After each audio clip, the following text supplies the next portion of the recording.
गढ़ लोकसभा क्षेत्र अस्तित्व में आया है, तभी से इस सीट पर बीजेपी का कब्जा बना हुआ है। चौथी बार भी बीजेपी यहां झंडा गाड़ने के लिए अपने 3 बार के विजयी उम्मीदवार वीरेंद्र कुमार को टिकट दे चुकी है, तो वही कांग्रेस बीजेपी के इस गढ़ के किले को भेदने के लिए पंकज अहिरवार को मैदान में उतार चुकी है।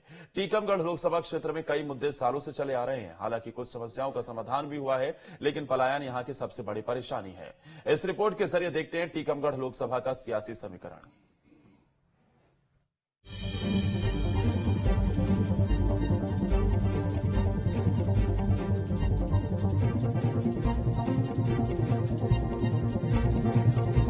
मध्य प्रदेश का लोकसभा क्षेत्र टीकमगढ़ बुंदेलखंड अंचल के उत्तर प्रदेश की सीमा से लगा हुआ ये लोकसभा क्षेत्र अनुसूचित जाति के लिए आरक्षित है।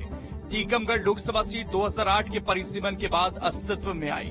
टीकमगढ़ लोकसभा क्षेत्र में 3 जिलों के 8 विधानसभा क्षेत्र समाहित हैं,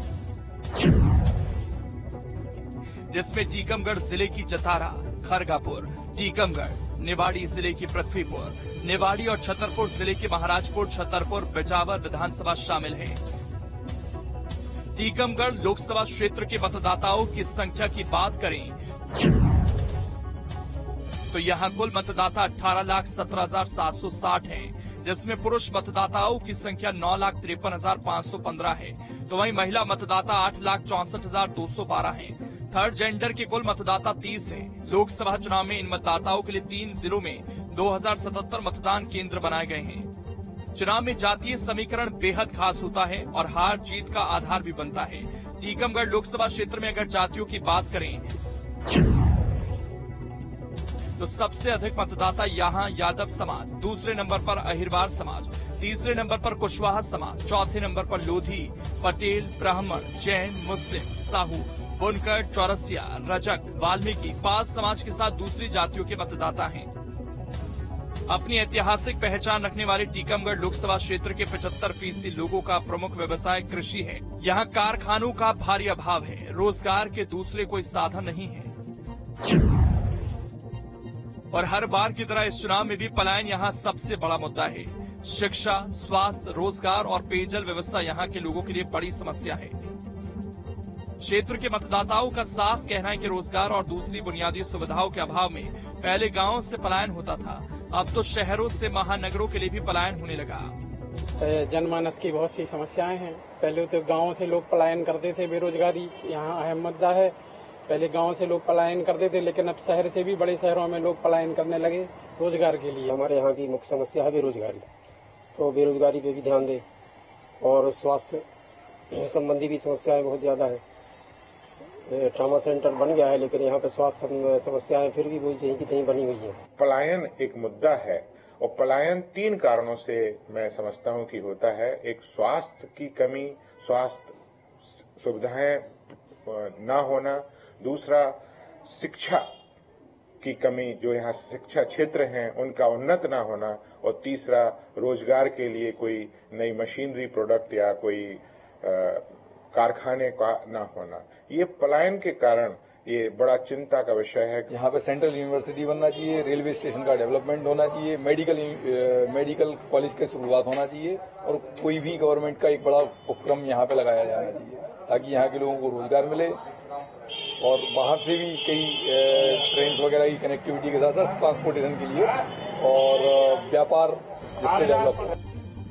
2008 के बाद टीकमगढ़ लोकसभा क्षेत्र जब से अस्तित्व में आया, इस सीट पर बीजेपी का ही कब्जा रहा। डॉक्टर वीरेंद्र कुमार 2009 से लगातार यहां बीजेपी का झंडा बुलंद करते रहे और जीत हासिल करते रहे। इस बार फिर से बीजेपी आलाकमान ने वीरेंद्र कुमार पर भरोसा जताया है और चौथी बार पार्टी का उम्मीदवार बनाया है। इधर बीजेपी के इस किले में सेंध लगाने के लिए कांग्रेस ने पंकज अहिरवार को मैदान में उतारा। बीजेपी प्रत्याशी और मौजूदा सांसद वीरेंद्र कुमार जहां अपनी उपलब्धियां गिनाकर फिर से जीत का दावा कर रहे हैं, वहीं कांग्रेस प्रत्याशी का आरोप है कि विकास और सुरक्षा के क्षेत्र में कोई भी काम नहीं हुआ। इस क्षेत्र में आने के बाद यहाँ पर रेल की सुविधाएं नहीं थी, रेल चलना यहाँ प्रारंभ नहीं हुआ था। 2013 में यहाँ पर पहली ट्रेन टीकमगढ़ से चलना प्रारंभ हुई। आज टीकमगढ़ से देश के कई शहरों के लिए ट्रेन की सुविधाओं का लाभ मिल रहा है। झांसी खजुराहो 4 लेन एक्सप्रेस हाईवे बनाया गया, जो कि अमेरिका और ऑस्ट्रेलिया की सड़कों से समकक्ष तुलना रखने वाला रोड बना। हमारे ओरछा तिगेला से टीकमगढ़ होते हुए जबलपुर तक के लिए NH 539 ये स्वीकृत हुआ। टीकमगढ़ में मेडिकल कॉलेज की उसकी स्वीकृति हुई। ऐसे बहुत सारे अनेक काम छतरपुर में, वहां पर भी मेडिकल कॉलेज, बुंदेलखंड के विकास के लिए जिस तरह से कदम उठाए गए उसमें हमारे टीकमगढ़ छतरपुर संसदीय क्षेत्र के विकास के लिए भी योजनाएं बनाई गई।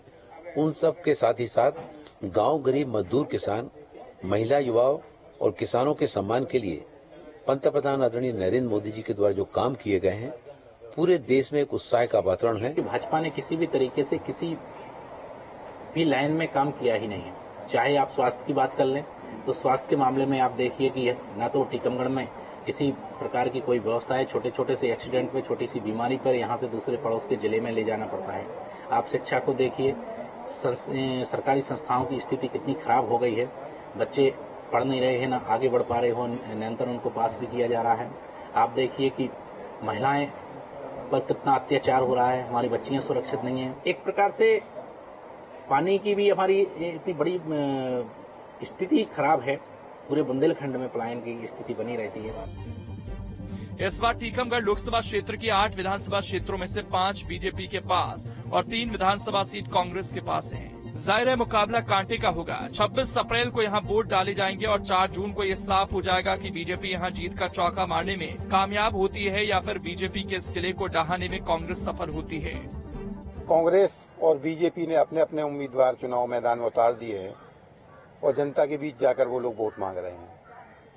कांग्रेस से पंकज अग्रवाल को पहली बार पार्टी ने उम्मीदवार बनाया है, वहीं बीजेपी ने चौथी बार टीकमगढ़ से उनको मौका दिया है।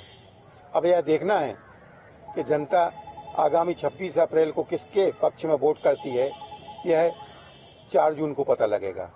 टीकमगढ़ से न्यूज स्टेट के लिए सुधीर कुमार जैन।